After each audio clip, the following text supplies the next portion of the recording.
So a YouTuber I watch, Adam's Tech Reviews, he says if you spray any kind of stain with a cleaner before your robot vacuum with a mop goes over it, it will get rid of it. I forgot about it for for about 5 to 10 minutes, also because my phone was charging. Let's go ahead and see if that's true. There was no stain here, it was just sticky.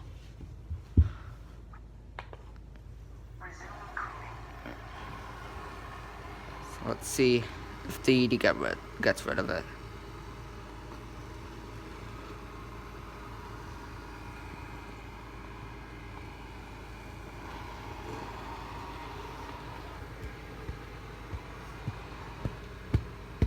Nope.